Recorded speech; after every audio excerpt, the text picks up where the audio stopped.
given yung importanteng development na ito.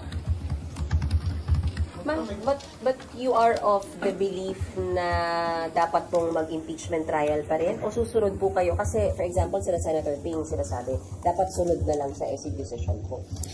Nirerespeto ko ang Korte Suprema.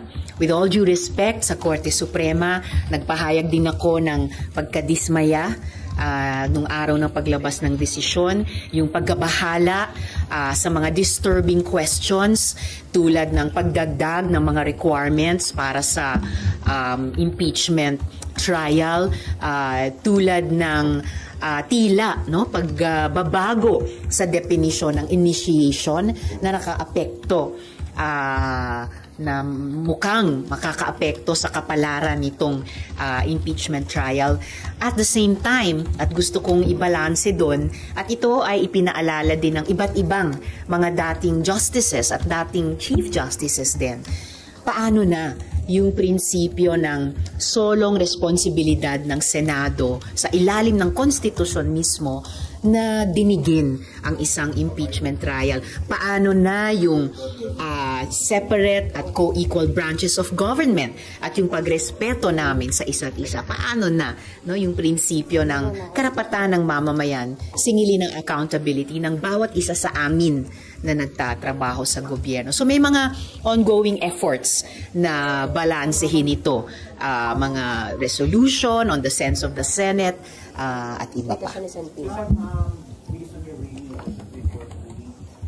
Humirap ba o dumali ang Well, at this very moment, habang wala pang nagpo-file halimbawa ng motion for reconsideration, habang pina-finalize pa ang anumang resolutions, mukhang nakakabahala sa kalooban ng lahat. Kaya nga, sinusubukan sa pamamagitan nitong iba't ibang reliefs o proseso, linawin, para hindi maging mas mahirap. Kasi mahirap na nga challenging. Marami ng requirements ang impeachment sa ilalim ng konstitusyon. So, nabahala po, hindi lang ako, yung ilan sa amin sa recent decision. So, susubukan namin linawin ang mga bagay-bagay para at least yung mga binanggit ko mga prinsipyo kaugnay ng iba't ibang branches of government at kaugnay ng ating mga mamamayan ay hindi lalong mapahirap. Hindi naman mapadali dahil hindi naman madali ang anumang impeachment,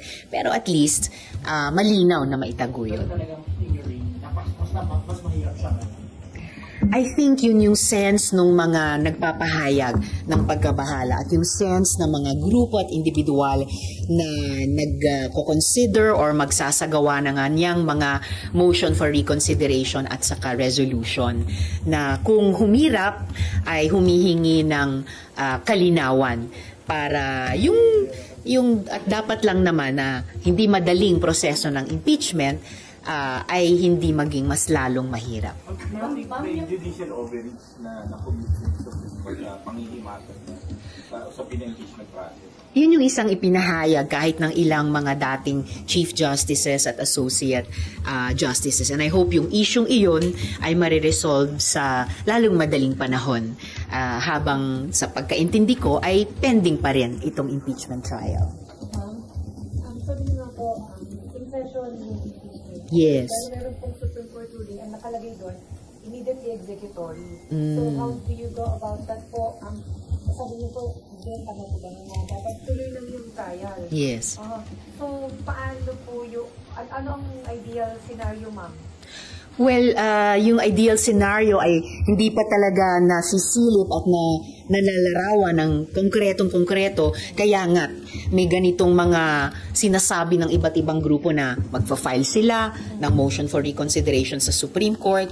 May mga nagda-draft ng resolution tungkol sa sense of the Senate, kaugnay ng Korte Suprema. So, itong lahat ay mga efforts na klaruhin kung papaano ang pinakamaiging paraan na mag-move forward kami sa impeachment. Pero paano po, ma'am, kasi sabi na sa President Escudero before na kung maglabas, ano man ang ruling ng Supreme Court, mabobotahan po kayo like, expected dahil collegial body kayo. So, kailan po dapat mangyari yung botohan? Should you wait for the final ruling? I mean, after the motion for reconsideration, kasi this part na immediate executory, open pa daw po to motion for reconsideration, yung ruling ng Supreme Court. Precisely. So, hanggat hindi final na final, ang understanding ko ay ongoing yung trial. Pero dahil nga yung buong sitwasyon ay napaka-fluid, di ba, hindi lang yung baha natin na sobrang nagpapadusa sa ating mga kababayan, dahil pati itong impeachment process ay sobrang fluid sa ngayon given yung importanteng Supreme Court decision. Kaya nagsusumikap lahat magkaroon ng kalinawan, magkaisa doon sa kung ano yung malinaw na best way forward at dali namin ito forward. Dahil ang hindi lumabo ay yung obligasyon pa rin namin sa ilalim ng konstitusyon at obligasyon namin sa ating mga kababayan. Should the Senate file an MR, ma'am? Are you of that? Nasabi din yan ng mga legal experts na nagbigay ng analysis sa Supreme Court decision na posibleng ang House o posibleng ang Senate ay mag-file ng motion for reconsideration. Wala pa akong naririnig dito sa mga kasama kong senador na nagsusulong na maghain kami ng MR. So, but that's always in the realm of the possible. So, tingnan natin ano yung mapag-usapan at mapagkasunduan naming way forward. Pero kayo, ma'am, will you move na mag-file kayo ng MR? I'm not yet at that point right now. Oo, sa ngayon, inoobserbahan ko yung mga grupo na nagsabi na sila'y magfa-file ng motion for reconsideration. Sinusuportahan ko yung pag-draft ng isang resolution on the sense of the Senate tungkol sa anong mga payo sa mga legal experts, pati dating Supreme Court Chief Justices at Justices kung papaano kami mag-move forward dito. Ma'am, dapat pang pag-usapan siya sa caucus or sa plenaryo po? May nanawagan na. I think nanawagan na si Senator Bam na mag-caucus daw kami. And for me, that would be a welcome development. And the best of all would be to discuss it in plenary dahil kami po ay, yun na nga, gaya ng nabanggit ko kanina, ay convened na as a court. Pwede ring i-discuss in plenary ng Senado as a legislative body. Ma'am, hindi po nag-draft ng resolution. At ano yung direction nun? Resolution? Siya na lang po siguro mag-anunsyo dahil siya po nag-initiate, pero ito ay magiging joint resolution namin, pero sa pagkaalam ko, ang balak ay iikot ito sa mga kasamang senador para sa pinakamaraming pwedeng sumunod. At ito ay nagre-reference sa mga payo na naibibigay na ng mga legal experts, pati mga dating Chief Justices at Justices. Ma'am, last na lang. Balikan ko yung sa minority block. Yes. What can we expect from the new minority block? Siguro mas magandang tanungin pag na-constitute na ito pagkatapos ng botohan sa opening of session. But, in principle, every Congress na nagkakaroon ng minority, syempre, gaya ng napag-usapan natin kanina, yan ay nakadedicate sa siguro na nasusunod ang rules of the Senate at ang tradisyon ng institusyong ito. Yan ay nakatalaga sa pag-fiscalize at pag-check and balance. Yan ay nakatalaga sa puspusang pagtatrabaho para sa ating mga kababayan. Automatic po ba si Senator Tito Sota magiging minority leader o pag-uusapan niyo pa po? Siyempre, ang proseso ay kung lalahok sa eleksyon para sa Senate President, yung hindi mapili bilang SP ay siyang magiging minority leader.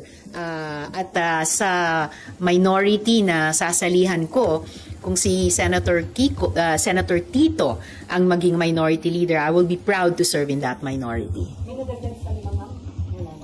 Malalaman natin ngayong umaga, but at least sa pagkaalam ko, 5 kami. Thank you, ma'am. Thank you. Thank you.